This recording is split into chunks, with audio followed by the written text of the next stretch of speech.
Om Swastiastu, perkenalkan kami kelompok D5 dalam mata kuliah Ilmu Bedah Umum Veteriner. Kali ini kami akan membahas tentang perbandingan penggunaan silasin dengan lidocaine dengan medetomidin selama anestesi umum dengan isofluren pada kuda yang menjalani laparotomi darurat. Dan berikut merupakan anggota kelompok kami. Baik, pertama-tama kami akan membahas mengenai anestesi umum pada kuda, khususnya tantangan yang dihadapi dan peran lidocaine dalam mendukung anestesi yang lebih aman dan efektif. Anestesi umum pada kuda memiliki risiko yang cukup tinggi, terutama pada operasi laparotomi akibat kolik.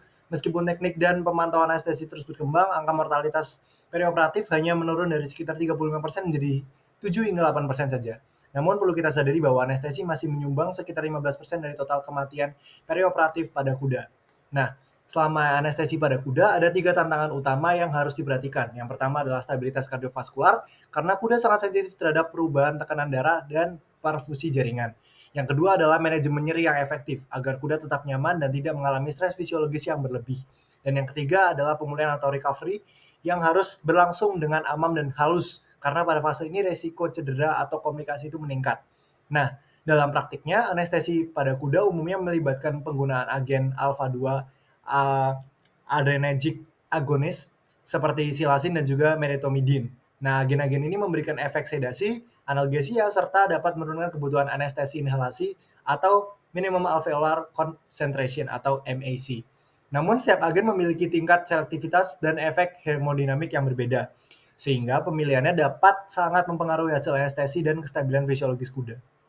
Nah, peran lidocaine sendiri. Lidocaine yang selama ini dikenal sebagai anestetik lokal kini juga banyak digunakan secara intravena dengan metode continuous rate infusion atau CRI.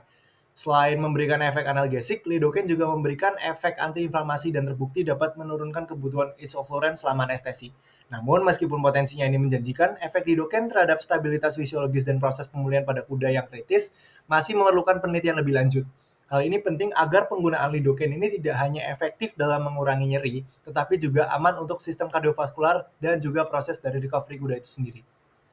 Kami akan membahas sinyalemen hewan yang dipakai dalam penelitian kali ini. Penelitian ini melibatkan 91 ekor kuda dengan nama latin Equus caballus yang menjalani operasi laparotomi darurat akibat kolik di Rumah Sakit Hewan Universitas.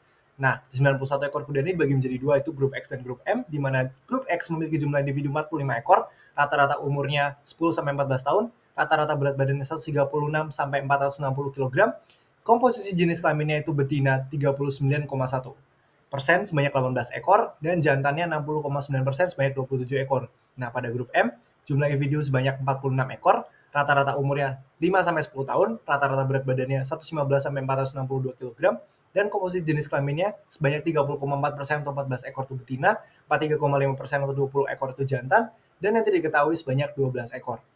Baik, selanjutnya adalah metode dan prosedur yang digunakan. Jadi metode pada tahap ini yakni adalah partial intravenous anesthesia atau PIVA, yakni merupakan teknik anestesi kombinasi antara anestesi inhalasi dan juga anestesi intravena.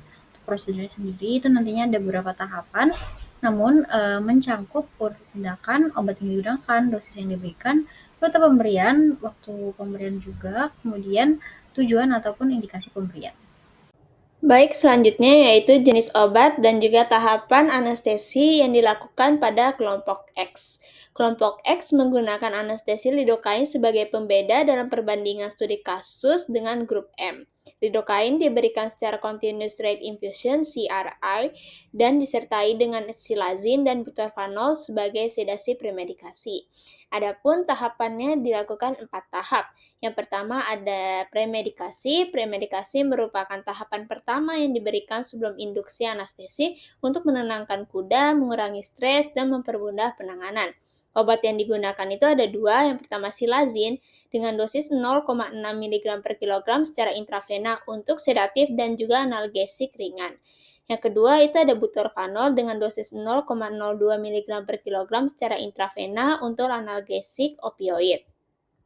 Yang kedua itu ada induksi. Induksi adalah tahap pemberian obat anestesi untuk membuat kuda kehilangan kesadaran dengan cepat dan siap dilakukan tindakan operasi. Yang pertama itu menggunakan ketamin dengan dosis 2,2 mg per kilogram secara intravena untuk anestesi disosiatif, dan juga midazolam dengan dosis 0,06 mg per kilogram secara intravena untuk relaksasi otot. Setelah diberikan obat tersebut, kuda dibaringkan, kemudian kuda dimasukkan endotracheal tube dan dipindahkan ke meja operasi dalam posisi dorsal rekumbensi. Selanjutnya masuk ke tahapan ketiga, maintenance. Maintenance merupakan tahapan untuk mempertahankan kondisi anestesi si kuda agar tidak sadar dan juga tidak merasakan sakit selama prosedur berlangsung. Obat yang digunakan itu ada isofluran dengan konsentrasi awal 3% disesuaikan hingga MEC 1,1 dengan inhalasi untuk anestesi inhalasi utama.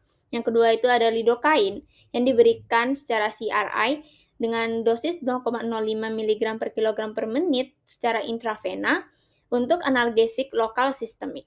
Dan yang ketiga itu ada infus kristalloid dengan dosis 5 ml per kilogram per jam secara intravena untuk mendukung sirkulasi selama operasi. Dan yang terakhir diberikan dobutamin secara CRI dengan dosis 0,5 mikrogram per kilogram per menit secara intravena untuk mempertahankan tekanan darah arteri. Dan masuk ke tahap yang terakhir yaitu tahapan recovery. Recovery merupakan tahapan pemulihan setelah penghentian pemberian anestesi dan kuda mulai sadar kembali secara perlahan. Obat pertama diberikan silazin dengan dosis 0,2 mg per kilogram secara intravena yang bertujuan untuk menenangkan kuda saat bangun agar tidak eksitasi. Dan juga diberikan oksigen dengan dosis 15 liter per menit secara endotracheal untuk menjaga oksigenasi sampai refleks menelan kembali. 20 hingga 30 menit sebelum operasi selesai, infus lidocaine ini udah diberhentikan. Setelah anestesi inhalasi dihentikan, oksigen diberikan melalui endotracheal dengan dosis yang sudah disebutkan, dan juga proses pemulihan ini tanpa bantuan hingga kuda dapat berdiri secara normal kembali. Nah, selanjutnya masuk ke kelompok kedua, yaitu kelompok M, di mana agen pembedanya itu digunakan meretomidin secara continuous infusion untuk pemeliharaan anestesi dan juga menggunakan morfin pada premedikasinya.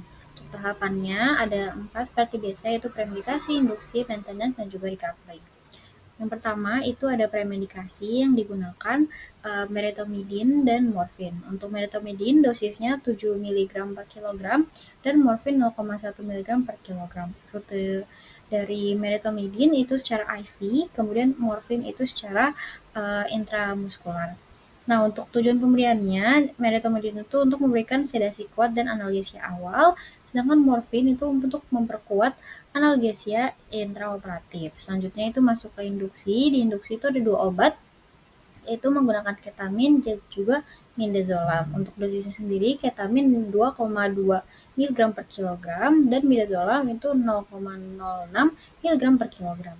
Untuk rutenya sama-sama IV dan tujuan pemberiannya itu ketamin untuk anestesi induksi dan untuk midazolam itu untuk relaksasi otot dan juga sedasi tambahan. Selanjutnya itu ada maintenance, yang digunakan itu ada isofluran, meretomidin secara CRI, kemudian infus kristalloid sebagai base-nya, dan juga dobutamin melalui CRI. Kemudian untuk dosisnya sendiri, isofluran itu konsentrasi awalnya 3%, namun disesuaikan hingga MIC-nya 1,1. Untuk rutenya itu inhalasi dan tujuannya untuk pemeliharaan anestesi umum. Kemudian ada meretomidin yang secara CRI itu dosisnya 3,5 mg per kilogram per jam. Kemudian ada infus kristalloid, ini merupakan infus base diberikan dengan dosis 5 ml per kilogram per hour per jam. Kemudian ada dobutamin yang melalui CRI juga, itu dosisnya 0,5 mikrogram per kilogram per menit.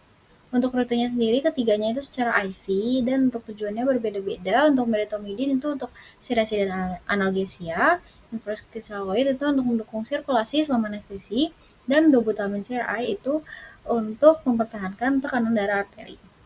Selanjutnya yang terakhir itu ada meretomidin dan juga oksigen pada recovery. Nah, untuk medetomidin itu dosisnya untuk recovery 2 mikrogram per kilogram dengan rute IV, dan tujuannya itu agar pemulihannya nanti lebih tenang. Sedangkan untuk oksigen itu ada 15 liter per menit melalui endotracheal tube dengan tujuan untuk menjaga oksigenasi sampai refleks menelan itu kembali. Baik, selanjutnya saya akan menjelaskan perbandingan respon fisiologis dari efek anestesi, di mana hal ini mempengaruhi sistem kardiovaskular, di mana medetomidin menimbulkan bradikardia dan tekanan arteri stabil melalui vasokonstriksi, sedangkan pada silazin menunjukkan pola bifasik dengan fluktuasi tekanan darah. Selanjutnya pada sistem respirasi, keduanya yaitu alfa-2 agonisnya menurunkan frekuensi dan volume tidal, namun efek lebih dalamnya dan kuat pada medetomidin, namun tetap dalam batas fisiologis dengan ventilasi adekuat. Selanjutnya pada SSP atau sistem saraf pusat, medetomidin menghasilkan sedasi dan analgesia lebih dalam melalui aktivitas atau aktivasi reseptor adrenergic di locus coeruleus, dan sedangkan silazin pemulihannya lebih cepat dengan aktivitas motorik yang lebih tinggi. Selanjutnya, saya akan menjelaskan mengenai hasil analisis kombinasi anestesi di grup X, di mana grup ini menggunakan kombinasi obat-obatan seperti silazin sebanyak 0,6 mg per kilogram secara IV, ditambah dengan butorphanol sebanyak 0,02 mg per kilogram secara IV, serta infus lidocaine sebanyak 0,05 mg per kilogram per menit secara IV. Tujuan dari kombinasi ini adalah untuk memberikan sedasi dan analgesi yang cukup, sekaligus untuk mengurangi kebutuhan isofluran sebagai anestesi inhalasi yang juga sebagai maintenance, serta menjaga stabilitas kardiovaskular serta respirasi selama pembedahan berlangsung. Di slide ini juga menjelaskan hasil penelitian yang terlihat bahwa frekuensi denyut jantung atau heart rate itu lebih tinggi dibandingkan dengan grup M, di mana grup X ini rata-rata frekuensi denyut jantungnya berada di angka 47,5 beats per menit, sedangkan di grup M sendiri itu di angka 37 beats per menit. Hal ini menandakan bahwa fase awal anestesi itu efek analgesinya itu belum sepenuhnya optimal karena kadar dari lidocaine di dalam plasma belum mencapai tingkat yang efektif. Sementara efek sedasi silazin sudah mulai berkurang karena silazin sendiri durasinya singkat. Jadi jantung bekerja lebih cepat sebagai respon terhadap rangsangan pembedahan.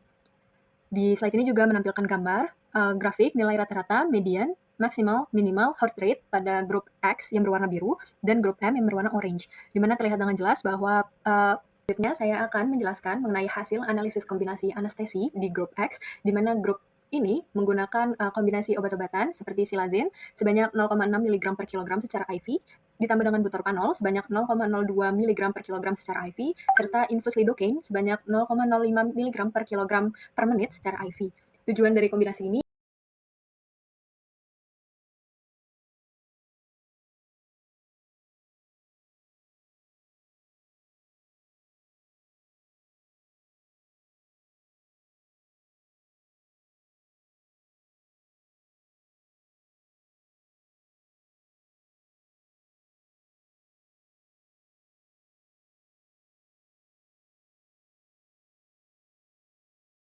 selanjutnya itu analisis frekuensi pernafasan, di mana grup X ini terlihat lebih rendah dengan di angka 6 kali napas per menit, sedangkan di grup M itu rata-ratanya di angka 7 kali napas per menit.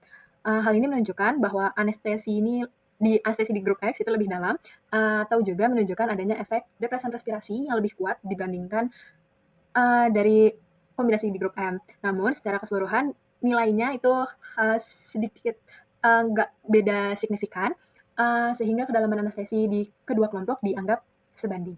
Itu kita lihat dari sisi kardiovaskular, di mana tekanan darah rata-rata di grup X terlihat lebih rendah dibandingkan di grup M. Dengan grup X berada di angka 78,8 mm air raksa, itu terlihat lebih rendah dibandingkan grup M yang berada di angka 85 mm air raksa. Kondisi ini nunjukin bahwa kombinasi silazin dan lidocaine menimbulkan depresi kardiovaskular yang sedikit lebih besar tetapi masih dalam batas fisiologis yang aman. Hal ini tuh wajar karena silazin memiliki selektivitas terhadap reseptor alfa-2 yang lebih rendah, sehingga efek sedasi dan analgesinya itu nggak sekuat dengan medetomidin. Dari grafik terlihat dengan jelas nilai rata-rata tekanan arteri sistolik, kemudian juga tekanan arteri rata-rata, serta tekanan arteri diastolik di grup X yang ditampilkan itu dengan bagan warna biru, sedangkan grup M bagan warna orange. Itu terlihat nggak terlalu jauh, cuma memang grup X terlihat lebih rendah. Grup X sendiri, pemberian dosis tambahan anestetik tiopental itu lebih sering, terutama di waktu sekitar 15 menit setelah induksi ataupun setelah infus lidocaine dihentikan. Hal ini tuh mengindikasikan bahwa analgesinya itu belum stabil di fase awal maupun akhir operasi karena lidocaine yang cepat menurun. Selain itu, butorphanol sebagai opioid tambahan itu juga memiliki durasi kerja yang lebih singkat dibandingkan dengan morfin yang digunakan di grup M, sehingga faktor-faktor ini yang menyebabkan efek analgesinya berkurang sehingga sering di top up. Kombinasi anestesi pada grup M menggunakan medetomidin sebagai premedikasi dan diikuti dengan butorphanol dan anestesi inhalasi insofluren selama prosedur berlangsung. Rangkaian ini dipilih karena mampu memberikan efek sedatif dan analgesik yang kuat, menjaga kestabilan sistem kardiovaskular, dan mengurangi kebutuhan konsentrasi agen inhalasi yang tinggi. Berdasarkan hasil penelitian Stratiko et al. 2024, kuda dengan anestesi grup M menunjukkan denyut jantung lebih rendah dibandingkan dengan grup X, sekitar 12,8 sampai 37 bpm. Penurunan ini mencerminkan efek khas medetomidin yang menekan aktivitas saraf simpatis dan menimbulkan bradikardia kompensatorik sebagai respon terhadap peningkatan tekanan darah akibat vasokonstriksi perifer. Temuan ini menunjukkan bahwa sedasi yang dihasilkan lebih dalam dan anestesi stabil dibandingkan dengan kombinasi anestesi grup X. Pada parameter frekuensi pernapasan, grup M memperlihatkan nilai yang lebih tinggi sekitar 4-7 napas per menit dibandingkan dengan grup X sekitar 3-6 napas per menit. Hal ini menandakan bahwa kombinasi medetomidin dan butorphanol cenderung tidak menimbulkan depresi pernapasan yang berat, karena medetomidin tidak secara langsung menekan sistem respirasi. Peningkatan tekanan darah pada grup M mencerminkan respon vasokonstriktif awal dari medetomidin setelah fase awal. Efek kombinasi medetomidin dan butorphanol menjaga perfusi dan kestabilan kardiovaskular lebih baik dibanding protokol silazin dan lidocaine. Kelompok medetomidin menunjukkan pemulihan lebih tenang dan stabil secara kardiovaskular, sedangkan kelompok silazin memperlihatkan pemulihan lebih cepat tetapi lebih kasar. Secara umum, keduanya aman digunakan untuk laparotomi darurat pada kuda, di mana medetomidin lebih sesuai untuk kuda yang muda atau mudah gelisah, sementara silazin cocok untuk individu dengan temperamen yang tenang dan membutuhkan pemulihan yang lebih cepat. Baik, selanjutnya adalah perbandingan recovery, di mana menurut hasil penelitian menunjukkan bahwa durasi anestesi dan pembedahan tidak berbeda antara kelompok silazin dan juga medetomidin. Namun, waktu hingga berdiri atau time to standing-nya lebih lama pada medetomidin dibandingkan silazin yang dapat dilihat dari tabel yang sudah saya lampirkan. Meskipun demikian, kualitas pemulihan serupa pada kedua kelompok. Dengan sebagian besar kuda memiliki recovery score baik hingga sangat baik. Kemudian, kelompok medetomidin menunjukkan pemulihan lebih tenang dan stabil secara kardiovaskular, sedangkan kelompok silazin memperlihatkan pemulihan lebih cepat tetapi lebih kasar. Secara umum, keduanya aman digunakan untuk laparotomi, terutama yang darurat pada kuda, di mana medetomidin lebih sesuai untuk kuda muda atau muda gelisah. Sementara silazin cocok untuk individu atau kuda dengan temperamen tenang dan kebutuhan pemulihan yang cepat. Baik, selanjutnya saya akan menjelaskan tentang kelebihan dan kekurangan dari masing-masing grup. Untuk grup X, kombinasi anestesi ini memiliki beberapa keunggulan utama, yaitu waktu pemulihan tercatat lebih cepat, yaitu sekitar 58 menit, sehingga sangat cocok digunakan pada kasus operasi darurat. Selain itu, pemulihan umumnya berlangsung baik dengan skor 1 hingga 2, yang mana ini menunjukkan kualitas recovery yang stabil. Kandungan lidocaine juga memberikan efek analgesia tambahan dan menurunkan kebutuhan isofluran selama anestesi, atau yang dikenal dengan efek MAC sparing. Secara keseluruhan, protokol ini bersifat praktis, ekonomis, dan mudah diterapkan di lapangan. Namun, grup X juga memiliki beberapa kelemahan, yang dimana denyut jantung cenderung lebih tinggi dan tekanan darah menunjukkan fluktuasi dengan nilai MAP dan DAP yang lebih rendah, sehingga perfusi jaringan menjadi kurang stabil. Pada beberapa kasus, ditemukan pula pemulihan yang agak kasar dengan skor 4 hingga 5. Selain itu, durasi sedasi yang lebih pendek membuat hewan perlu dipantau lebih sering selama tindakan. Untuk grup M, kombinasi medetomidin dan isofluran menunjukkan kestabilan kardiovaskular yang lebih baik. Nilai MAP dan DAP yang lebih tinggi menandakan perfusi jaringan yang optimal. Denyut jantung juga lebih rendah dan stabil karena efek simpatolytik dari medetomidin. Protokol ini memberikan efek sedatif dan analgesi yang kuat, sehingga kebutuhan isofluran dapat berkurang. Proses pemulihannya juga cenderung lebih tenang dan terkontrol, menjadikan pilihan yang baik terutama untuk kuda yang muda atau individu yang mudah stres. Meskipun begitu, grup M memiliki beberapa kekurangan juga, yaitu waktu pemulihan yang cenderung lebih lama, sekitar 79 menit, serta terdapat resiko bradikardia dan vasokonstriksi, yang dimana ini memerlukan pemantauan yang ketat selama anestesi. Selain itu, biaya obat yang lebih tinggi, serta ketersediaannya yang terbatas di lapangan, menjadikan pertimbangan praktis.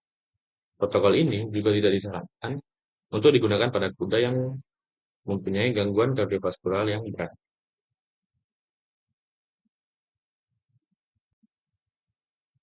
Kesimpulan dari presentasi kali ini, berdasarkan hasil analisis, kedua protokol anestesi yaitu grup X dan grup M terbukti efektif dan aman digunakan pada kuda selama prosedur laparotomi darurat. Grup M menunjukkan kestabilan fisiologis yang lebih baik, terutama pada sistem kardiovaskular dengan tekanan darah yang lebih stabil, sedasi yang lebih dalam, serta pemulihan yang tenang dan terkendali. Namun, waktu pemulihan cenderung lebih lama dan beresiko menyebabkan bradikardia akibat efek alfa-2 agonis yang kuat. Di sisi lain, grup X memiliki keunggulan dalam hal waktu pemulihan yang lebih cepat, kemudahan penerapan di lapangan, serta biaya yang lebih rendah, meskipun kestabilan hemodinamiknya relatif lebih rendah. Dengan demikian, pemilihan protokol anestesi perlu mempertimbangkan kondisi pasien dan kebutuhan klinis, yang dimana grup M lebih sesuai untuk kasus yang memerlukan kestabilan fisiologis tinggi, sedangkan grup X lebih cocok untuk prosedur dengan durasi singkat dan kebutuhan pemulihan yang cepat.